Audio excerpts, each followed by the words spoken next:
introduce, if you don't know him already, Al Jones, aka Dr. Love. So he's here on our risk management. All right, everybody, right after lunch. That's great. They always stick me right after lunch. I'm a little off my game, and I'll tell you what Colonel Vaughn's doing. I just couldn't shake that thought. These refrigerators that have computers are all linking up. There'll be like an appliance rebellion going on soon. So I don't know. I went back to my room to take a nap during lunch, and the fridge kept opening a little bit. Very frightening stuff. But I'm glad to be here. A little bit of my background. I did 25 years of active duty. Started off in SAC back in the day. KC 135, the Strato tanker. Enjoyed my career there very much. And to be honest, I never paid much attention to safety. Just tried to sign the notes off. I couldn't make the meeting for some reason. Until my last assignment. My last assignment, I came out to the Airport Safety Center as a crash investigator. I worked human factors quite a bit and really started getting into it. Enjoyed that very much. I retired. They made me an offer I could not refuse. So I stayed with it and worked the surveys for about 8 years. Then I changed over to risk management a couple of years ago. So glad to be here. How many were at the conference last summer when I spoke? Okay, same thing going on. We'll cover some of the same materials and stuff. I've cut some of it out because at the end I want to bring you back up to where we were, and I want to ask you some questions about where I'm thinking about headed this next year as far as having a little more integrity with our safety and how we're going to proceed. So with that in mind, let's jump right into it. I may have to call for slides here. Is there a power on? Yeah. If powered on, let's see what. Okay, we'll start off with the first video. Go ahead.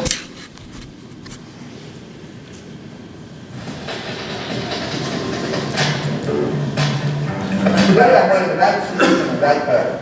A fashion risk, but one I'm willing to accept. Good risk management doesn't mean you never accept risk. You accept risk, but only after carefully assessing the anticipated benefit versus what could go wrong. When choosing a course of action at work or at home, make sure you assess the risk versus benefit before you engage. Yes. All right, risk versus benefit. That's what I want to talk about today with you and your young troops. I know most of y'all have heard this spiel before, and getting the right idea to our troops. Okay, slide. Yeah, call for slides. Okay. What we're really trying to do is get everybody thinking in a different mindset about risk management. It's a decision-making process, not exclusive to safety. And that's a real big deal. And I'm having a lot of trouble with a lot of people getting that concept across. I think one of the mistakes we make is the introduction of it just within safety. It's a 90 series reg, and it's really a risk management for the Air Force, not just for safety. But safety raised their hand and said, we'll take responsibility for that. So it gets shoved into that corner. And not that we mind doing it, but it gets that mindset. A lot of people think that, let's say this big circle is a safety circle. This is all safety right here, all that kind of stuff going on. And somewhere within there is risk management. Somewhere within there is risk management. When in fact, risk management is all the way out here. It's all over the place. Risk management's everywhere. It's just decision making. We make decisions every single day. So risk management's already out there. Safety is here. Risk management just fits perfect for safety decisions. So certainly we use it and we embrace it for safety, but it's not singularly a safety process. It's not a safety way to make decisions. It's a way to make decisions. It's a good way to make decisions. And it works for everything, including safety. We'll get more into that. And that's why I keep talking about tapping into what the airmen already do. I guarantee you, your airmen already do risk management every day. Your kids already do risk management every day. Everybody does risk management. Some better than others. And we're still trying to do it faster, funnier, the 45 seconds or less videos, which actually run either 59 seconds or 29. So technically it may be over 59, but if you average them all out, it's 45 or less. So I'm going with that. We want to talk about that appropriate risk acceptance level again. Because that's really when we start talking about integrity and safety in my mind, and some of the challenges I see right there, and the way forward. Slide. Again, I always ask this question of commanders and anybody I'm speaking to about risk management. Would it be helpful if your airmen or your workers make better decisions? I have a hard time getting anybody to say, no, that wouldn't be helpful to us at all. So most people will agree if we approach it like that. And then I start talking about what offers us the best chance to overall, for everything, have maintainers, have a support staff, have the security forces, have the operators, everybody making better decisions. What can we get that feeds that? Slide. And that's where we come to the 5-step process. Again, just our way of thinking about things. Stopping, identifying a hazard, assessing that hazard, developing the controls, implementing, supervising, evaluating. Now I want to slow down for a minute and just think about this for a minute. And think about it not in safety terms, not in the safest way to do things, the most successful way to do things. And think about how we do that already. How many have kids? How many have a kid that's at least 4 or 5 years old? They're already doing it. They're already doing risk management. How many have got kids 10 or 11? They are superb. They are superb. Because what they do is they want to get somewhere. They want something to happen. They want to achieve something. And they've got to go through a parent to get it. Do your kids know which parent to ask according to what they want? Absolutely. They're already doing the risk management. Okay, I want to get here, but I know Dad's not going to support that. Mom will, though, so I'll play Mom for that right there. Or I know that Dad will support this, so we'll bypass Mom and go there. I know Mom's mad at me because I hadn't cleaned up my rooms for 3 days, so I'm not going to ask for this right now. I'm going to wait 3 more days until I clean my room up 3 days consecutively and then ask for it. That's just risk management. That's seeing what hazards are in the way of me getting what I want to achieve, and how can I mitigate it. If it's important to people, they do it. If it's important to people, they will do it. And we can help them do it better as far as safety goes. How many of you play the video games, the online, the role-playing games? How many of you have troops that play them? I guarantee you, they will spend hour after hour, day after day, week after week, researching the internet, finding out how do you bypass that. I'm right here and I want to get to the throne of success, but I'm right here at the starting point and there's a cave of destruction right here and the fire of destruction. How do I beat those? And they'll keep researching. What you got to do is get the sword of greatness. Well, how do I get that? And they'll research and they'll do all this thing. All they're doing is mitigating hazards so they can get to a successful place. And that's all we're doing in risk management. So I'm trying to take it beyond just safety for a couple of reasons. One reason, I want our people to be better decision makers. I would love for all our decisions to be, our people to be better decision makers.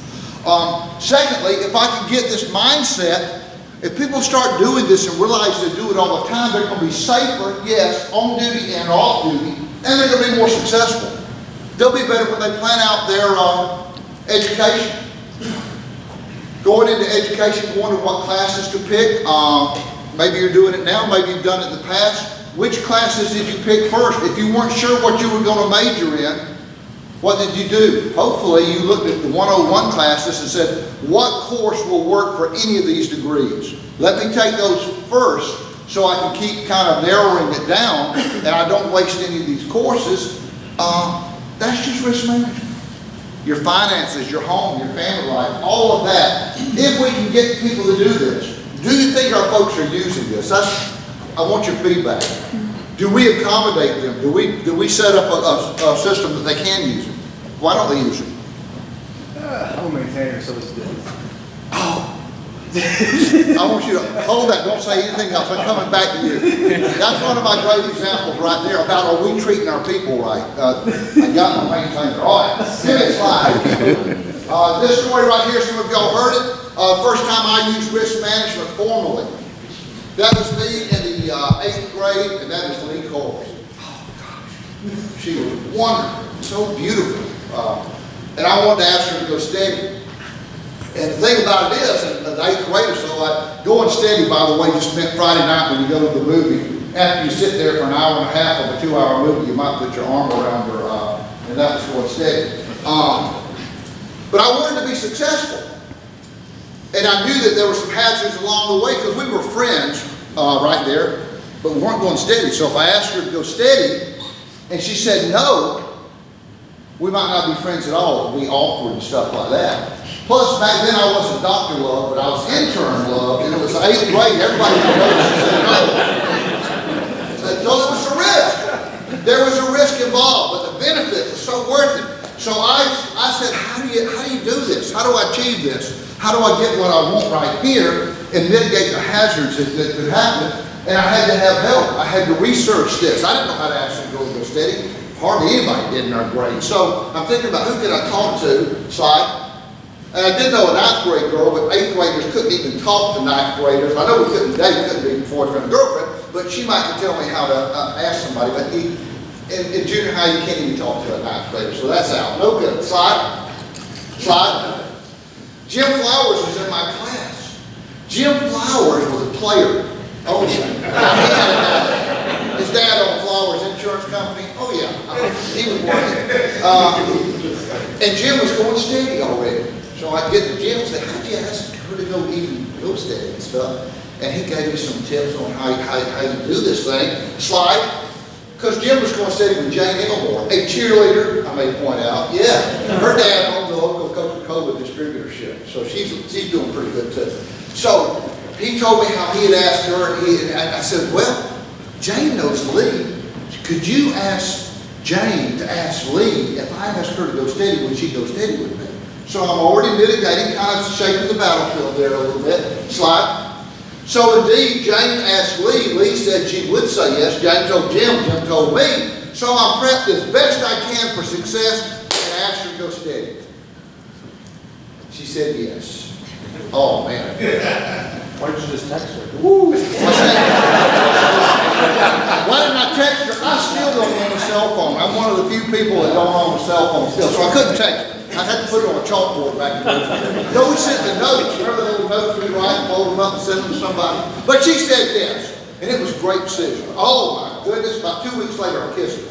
Right on the lips. And I want to tell you, just like the James Taylor song says, you know, the sky opened, the earth shook. It was wonderful. Risk management got me there. And everybody, oh, that's puppy love. That's your puppy love. That won't last. But I knew it was the real deal. Love of my life. Oh, my gosh. I never could find another love like that. All because of risk management. Laying it out, taking the risk, and having success. Slide.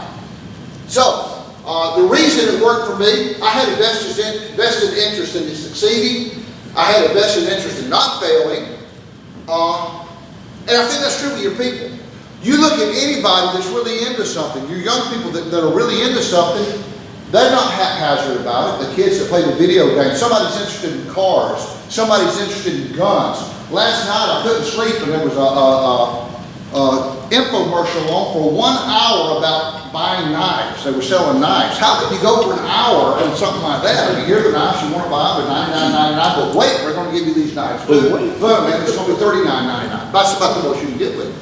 But they went on for an hour. People that are interested in something and they've got a vested interest in it, will take that time. They'll demand it. They'll research it. So, how do we translate that to the job? How do we translate that to being safe when you're climbing a mountain, you're riding a motorcycle or something off duty? That's the challenge I've been trying to navigate. I know they already do risk management. It's not a new concept. They may not realize they do it. I want to educate them a little bit that they already do it, but that's not enough. They might say, yeah, we agree, we do it for video games. Fine. No, we got to get them moved over. We got to create an environment that invites them to take it into their daily walk. Slide. And again, hopefully I'm not telling you something you don't know. We're not going to inhibit anything. Flexibility, initiative, accountability. When we show up in safety to talk risk management, I'm not showing up to shut you down. I'm not showing up to say you can't take risks. Just the opposite. We're the ones that accommodate. We're the ones that can help make good risk decisions. That's what we want to do. We don't want to get out of the risk-taking business. We can't in the Air Force. We're going to take some risks, but we want to take it as smart as possible. And that's what we're doing in safety. That's what I wanted to see, the standards, the AFI, the checklist, and things like that. We don't have to worry. People say, oh, we can't violate that, we can't do this, we can't do that with risk management. That is risk management. We've already done the risk management. If you've got a checklist on how we're going to do something, the reason we've got that is we said, what's the best way to achieve success in this operation right here? We think it's so important we've got this checklist. So we've already got stuff out there. Might we change that? Yeah. Maybe there's a situation where you've got to put it in a change. So be it. But risk management doesn't violate anything. Risk management works hand in hand with all this. Slide.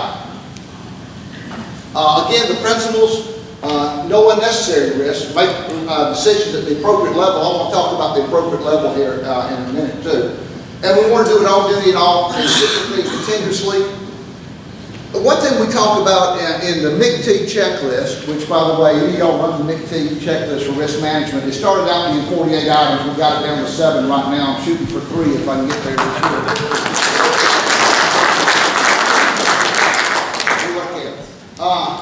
But one of the points on there talks about, you know, we have the fundamentals course.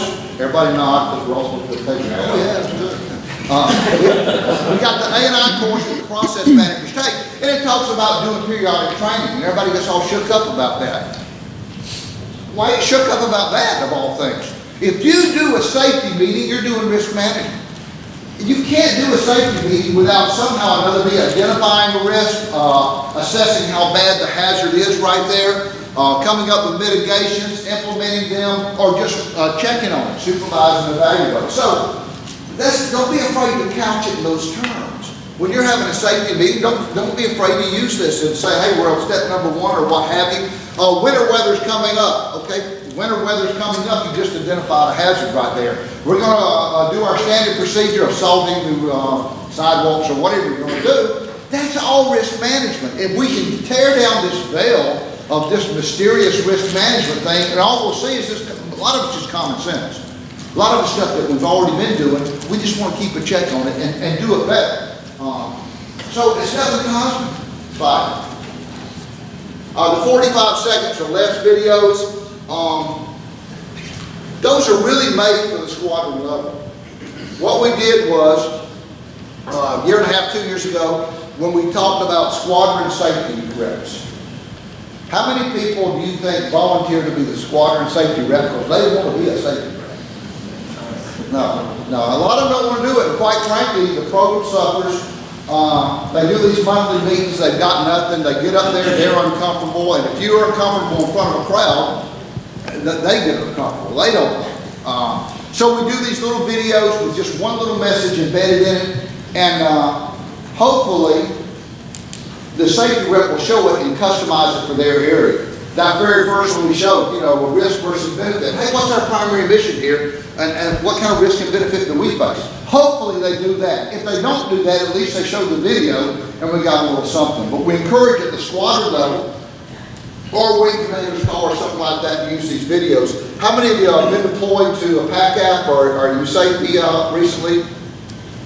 Anybody? A few people. Well, God bless you. They run these commercials like 10 times a day. People are so sick of them over there. And it makes my life bad too. I'll be in an airport and somebody will recognize me and I've got to be safe now. I've really got to do this stuff. So that's troublesome too. But we've had pretty good success with that, and AFN is supporting us on that. But certainly for your use, they're on our SharePoint site, they're on YouTube. You can download those, use them however you want to use them. On duty or off. If you work in industry and there's a way that you can use those videos to be safer in industry, have at it. We're all about that. Slide. Okay, this is another one. This is the latest one, I think, from LUD.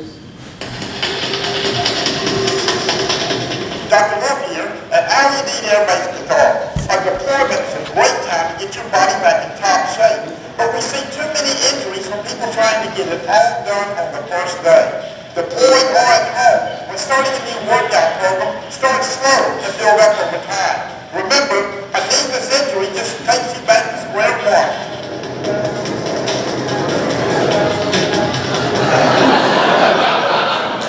Sometimes safety is not pretty, you know that. Okay. And absent client was very concerned about their exercise injury. Something as easy as that. People get over there, get all pumped up, I'm going to get in shape, and they try to do it all the first day. You're going to be there 6 months or whatever. Go ahead and space it out. So that's what we would do. Hopefully somebody in a squadron anywhere using that, we did start talking about what are we doing in the area of working out, and maybe somebody in the squadron's a bodybuilder, have them get up and talk a little bit. That's the way these are really made to be used. Kind of quick and one little message for each of them. Okay, we don't have to leave that rear end up there. GPS, the Check 3 GPS has been great, and I guess you can give yourself a pat on the back on that. The Guard really pushed this, started this off real good, real strong. We see the other MAGCOMs coming on board with that. Are your young people using that? Does that resonate with them at all?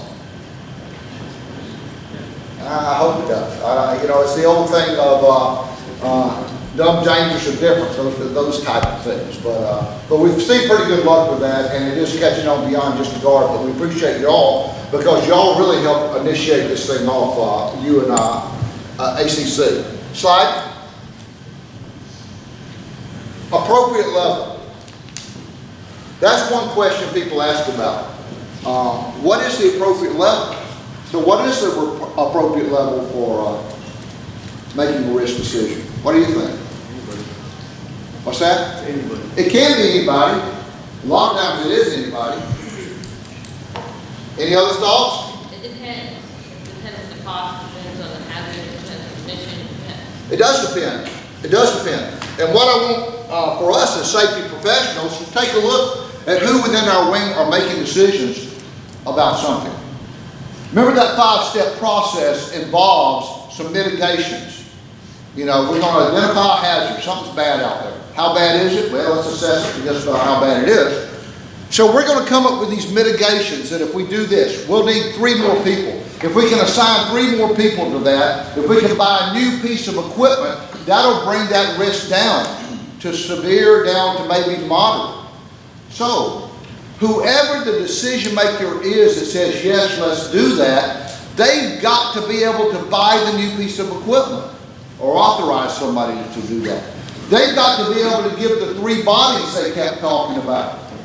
So, when we talk about an appropriate risk decision acceptor, I want you to think about that when you're looking around your wing. Just because we came up with a good mitigation strategy and said, yes, let's go ahead and accept it based upon that. If we cannot bring that mitigation strategy to fruition, the risk is still high or severe. It's not moderate right there. So the decision maker has to be somebody that has the authority, and that may be delegated down from the wing commander or something like that. They have to have the authority to make that mitigation happen. And if they can't make it happen, then they don't need to be the one accepting the risk. Because that acceptance is based upon that mitigation that has to be put into place. Secondly, I'd say the risk acceptor has to be someone that can stand the heat when it goes wrong. If we accept risk, will things go right every time? No, probably not. I mean, it is risk. Hopefully it will, but at some point, some of our risk taking is going to result in that we lost that one right there. And when that happens, the person that accepted the risk right there has to be able to stand the heat that's going to come from that and not push it off to somebody else. So those are the big things I look for if I'm looking at who's accepting the risk for this. Some of it is at a low level. It could be the aircraft commander in case of an ops situation. Maybe the chief of something in another operation. Maybe a worker deciding which wrench they're going to use. They have a choice of 2, so they can use either one. Maybe. But those are the criteria I look for. Can they stand the heat, and can they make the mitigation happen, whatever that mitigation might be. Slide. Now here's where I want to veer off. That's kind of the same stuff I've talked about all year. And I've come to this conclusion about, are we, and I say we by the Air Force, by the organization, by the wing, not by the wrench turner so much. Are we playing fair? Are we reasonable and believable in our safety? Do we have integrity? And I'll tell you what I'm talking about in my maintenance here. This is great. I'm the maintenance squadron commander. We're a commander's call. No folks. we've got to be safe out there. There's nothing we do that's so important here stateside that it overrides safety. So I want you to be safe out there all the time. Do it by the book. What's everybody in the audience do? All right, very good, very good. And then we get out to the flight line, and we got the wrench turner, and we have a young troop that's got to have the checklist in front of them for each step. Okay, you got to have the checklist. He's doing a item that he does 20 times a day. He knows it by heart, but he's got the book out. He's going to play with it. And they're trying to launch the jets. All of a sudden, the battery goes out on step number 7. He's got 3 more steps to do before he launches the jet. He doesn't have a checklist. So he's got to go in, change out that tough book. Maybe an hour from now, we'll get back out there and run the last 3 steps and launch the jet. And the sergeant is saying, launch the jet. I don't care how you do it, launch the jet. Who's going to win in that situation? The squadron commander or the sergeant saying launch the jet? Sergeant's going to win every time. Because that troop did their own risk management and said that sergeant is more of a threat to me than the commander's going to be. So what happens if something goes wrong and there's a problem, investigation comes in, even though he did everything right, it comes out that that individual did not have a checklist running the last 3 steps. What happens? Should he be at fault?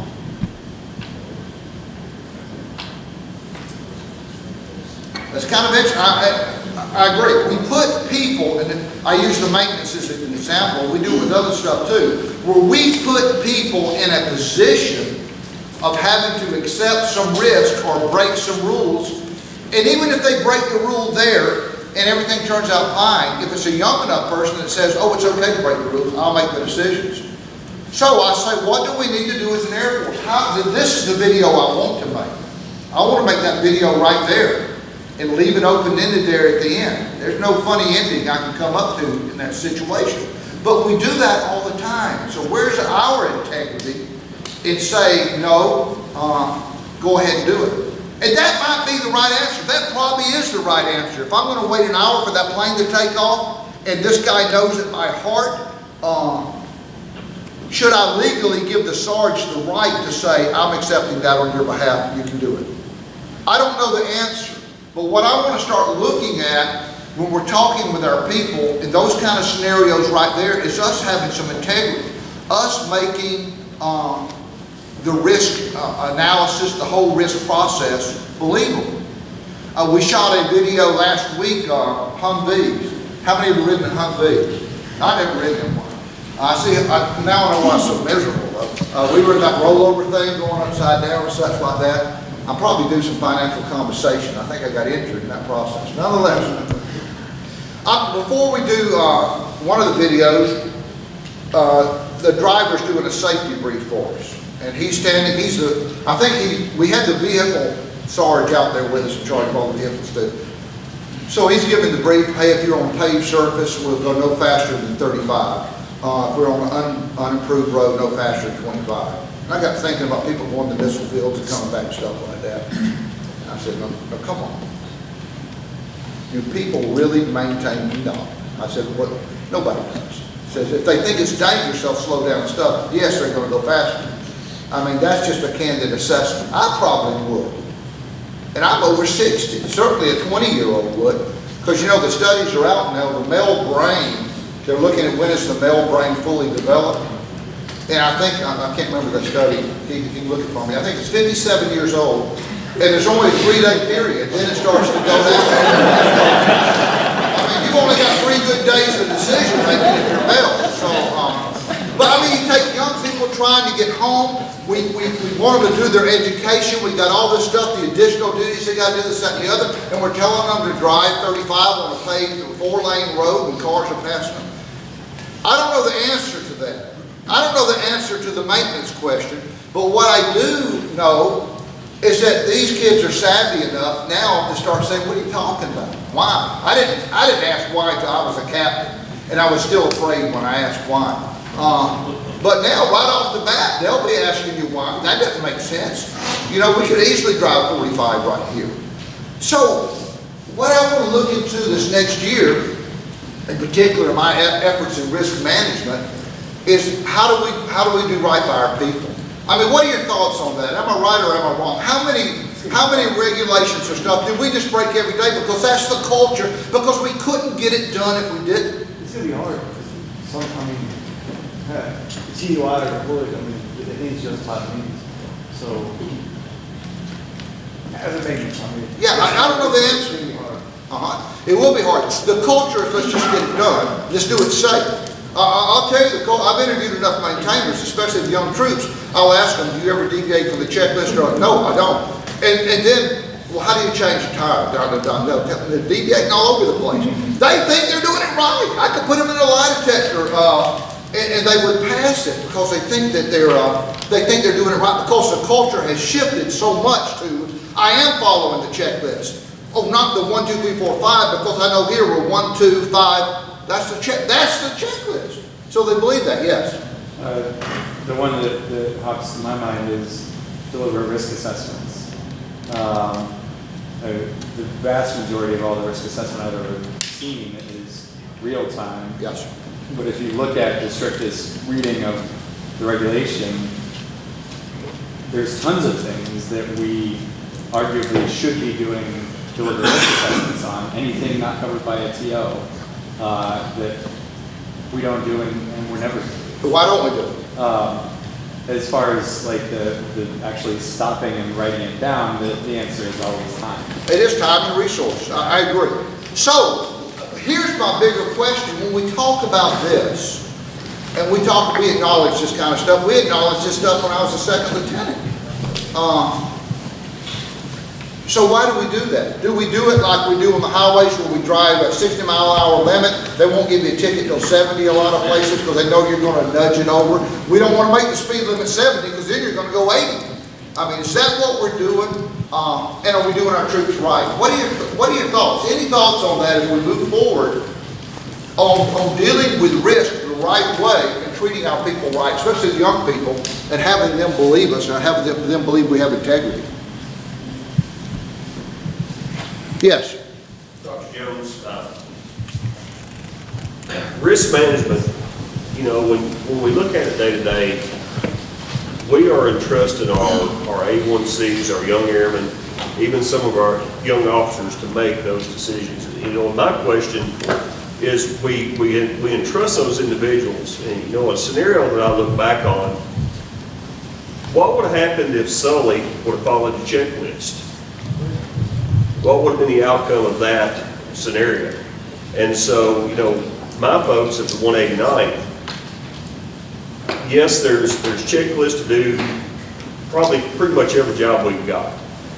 But we entrust those individuals, and I think it comes back to the integrity. More than following the checklist, it's the integrity of that individual to make sure that the job's done correctly. When we're launching aircraft, when we're launching vehicles, whatever we're doing. And so, I think a lot of times within the Air Guard, within the Air Force, we put so much priority on 1 through 10. Yeah. We don't get, you know, the individual that's done the job again for 25, you know, or 10, 15 years. You know, we need to put that trust in that individual. Well, can we make that legal? Can we make that part of this decision-making process that, hey, there's a checklist, but if you've achieved this level or whatever. I think there needs to be some give and take. Because I always go back to what's going to happen when something screws up and when it goes wrong. Who are we going to look to hang? Why are we always looking to blame someone? Always looking to blame somebody. You're right. So that's the interesting thing to me. How do we advance the cause? How do we advance the cause of safety, value added using risk management, where the person turning the wrench sees that value added and agrees it's a program with integrity? Yes.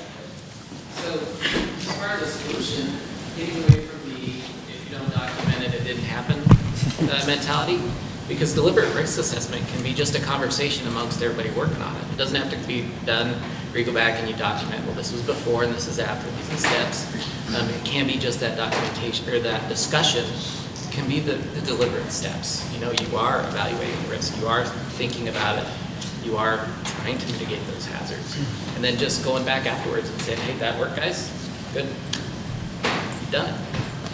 Again, the deliberate risk assessment, sometimes you're going to lose with that too. you get the best value you can get. Maybe proceed, maybe you don't proceed, and you go forth with it doing the process. The process does not guarantee success, but I think it sets us up better for success.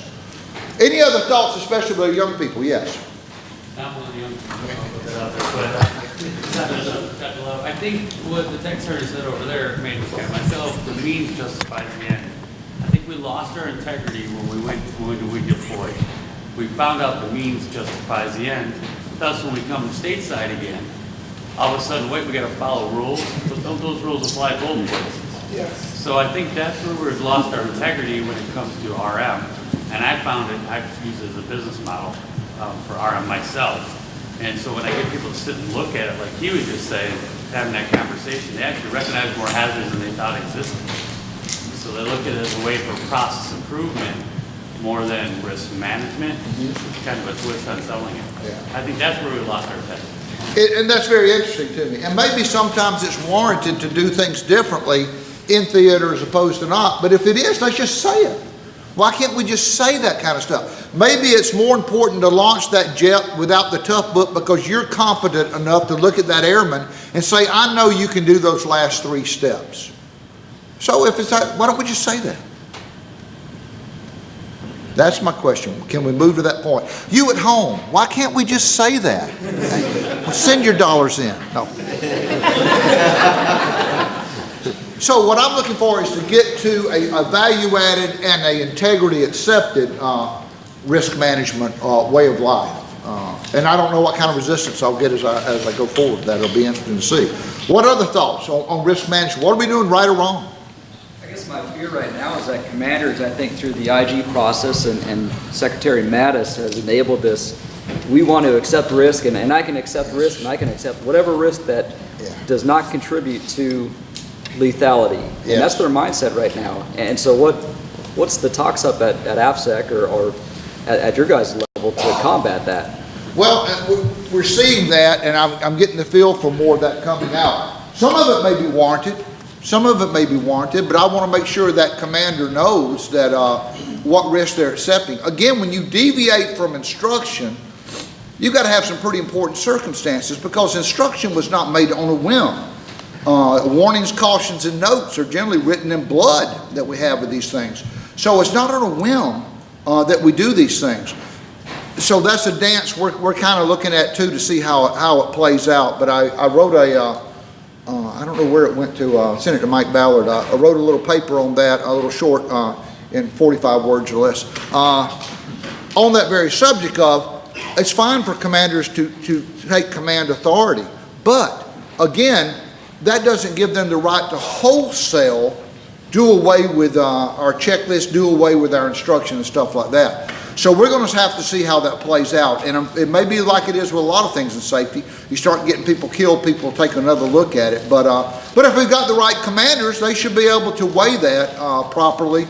And if something needs to be deviated from, and they take that acceptance level, then they've got to accept when risk results in a tragedy, they've got to be able to accept that and not push that off on somebody else. We'll see how all that plays out. Yes? I think a little larger than even Air Force culture, but society-wise, we're kind of going away from people thinking for themselves. So when you say, why won't that commander just be like, you know what, I'm accepting this risk. I think it's because we're generally telling people, here's what you do, here's how you do it. Don't think. Yeah. So as a society, we're not really thinking that much. Oh, it's these kids today, I'll tell you, these kids out there with their iPhones and stuff like that. I think you're right to some degree. Who do we recruit? Who do we go out and recruit for the military? We recruit risk takers. We want people that can think and act and stuff like that. So where is the balance? That's where I'm not sure. I think you're right. We've shifted a little bit over. The proper balance, and does the balance change for in theater versus at home? It may. I mean, that's the cost benefit. The benefit changes when we're in a real wartime situation, I guess. So to have some leeway is exactly right. How far do you push it down? How good of decision makers do we have? That becomes an interesting question. And as Colonel Vaughn talked about earlier today, part of our growth of our young people up is having them make a bad decision or two.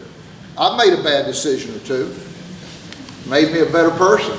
Did I ever tell you about my tuna salad? Oh, I got over to Mather Air Force Base as a junior captain. I was never young, but I was a junior captain, and I was taking a flight commander's course. You know, it's a 3 or 4 day course, and people come in and talk about all these things, and the wing commander was going to talk to us from 11:40 to 12. Roy D. Sheets, I was brand new, he came in, and he's talking to us 11:40 to 12, 12:10, 12:20, it's 12:30. He's not done yet. He starts going around the room. I want to know what you're thinking. What's on your mind, son? Flying hours, sir. Okay, great. What's on your mind, son? Promotion system. Then he gets to me, what's on your mind? I said, sir, you don't even want to know. He said, no, I want to know what's on your mind. I said, well, I'm trying to decide between a French dip or tuna salad on a bed of lettuce for lunch. I didn't know Roy D. Sheets. Turns out he doesn't have a sense of humor. So he's looking at me like that and gave me the Roy D. Sheets stare. He goes over here, what's on your mind? And then he comes back to me. Now what's on your mind? Sir, I've elected to go with the tuna salad. That really happened. And then we had the sweaters, the big sweaters that didn't have your name on it. And before I got back to the squadron, the wing exec was calling our squadron commander, wanting to know who the smart-ass captain was that was in there. So that was a bad risk. I didn't understand that. But then, within about 3 months, we were doing a dining out. We did our dining ins. We did 4 dining ins a year at NAV school, because you had all the classes coming in, and that's how the squadrons were judged. And I was going to be Mr. Vice, and we had to go see Roy D. Sheets, being the squadron commander. He apparently had gotten over it. He was okay in the meeting, and he dismissed me. Squadron commander came out a minute later and said, if you do anything wrong, we're both fired. So there you go. But we had a great dining in. Roy D. Sheets got to be my friend. I ran his going away party, and he recounted the tuna salad.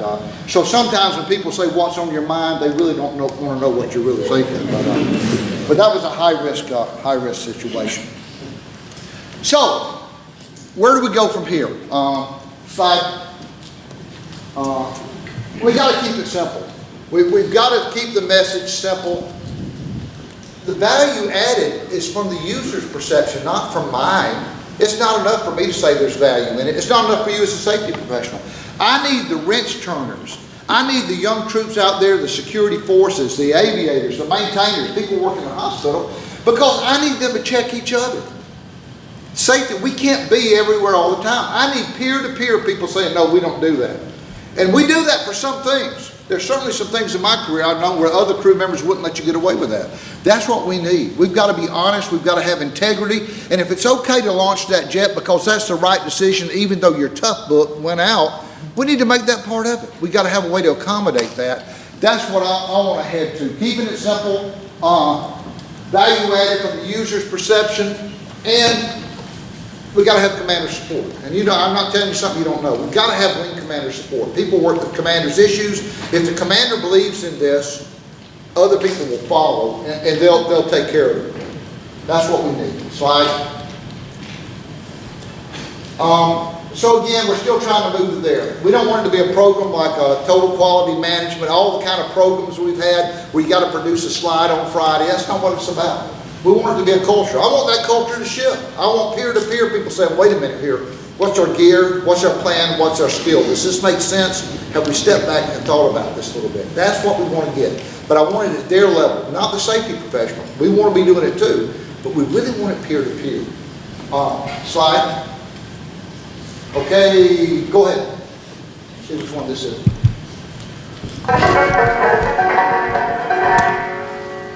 Dr. Love here. When I first started playing the banjo, my father told me, don't practice your mistakes. When you learn a song, learn it right. If you're practicing and you make a mistake, stop and fix it. If you don't practice your mistakes, soon, playing songs the right way will be automatic. That's also solid advice for any task you're accomplishing in the workplace. Always be professional and safe. Don't cut corners and don't skip steps. Doing things the right way also earns you the respect of others. Much like playing the banjo. Hey, I brought my banjo in. I'll be here all week.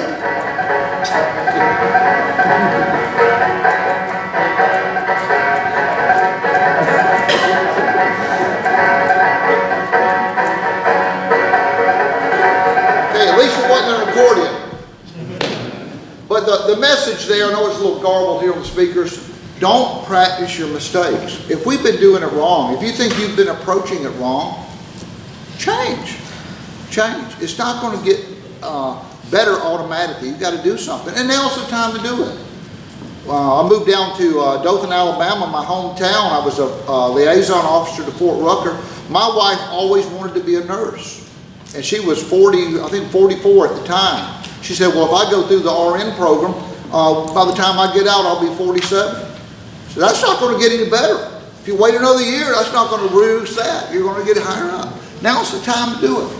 If something's not going the way you want it to go, if you think there's a better way to do it, I encourage you. No matter how long you've been doing it the old way, Colonel Vaughn kind of talked about this today, let that paradigm shift. Let it be with you. Don't wait for that young person. When you see a better way to do it, step out and lead the way with that. Right?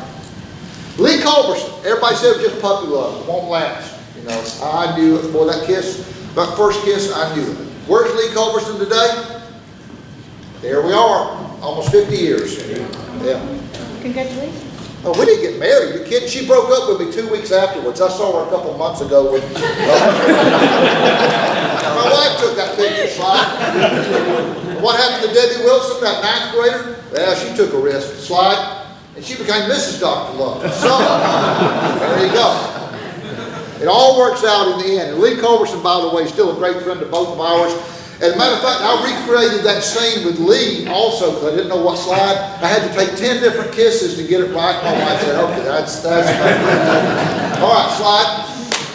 So, what we said to begin with, if people can be better decision makers on duty and off duty, better decision makers about safety, but also better decision makers about their education, about their finances, about their family life, their professional career, all of that, just by stepping back and identifying ways to do it better, ways to avoid troubles, that's going to make a better person. It's going to make a better worker. It'll benefit all of us. And I think that one of the best chances for success in reaching that is just changing that mindset about really stepping back and thinking about what you're doing before you do it, and choose the best course of action. Slide.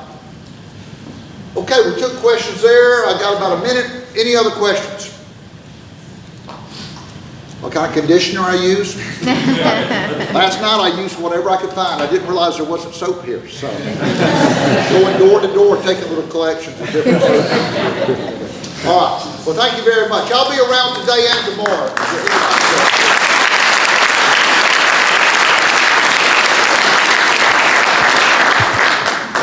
So, thank you, Dr. Love, and as a token of our appreciation, we're going to give you this. Oh, my goodness. Ooh, look at there. I'll write you a letter. Very good.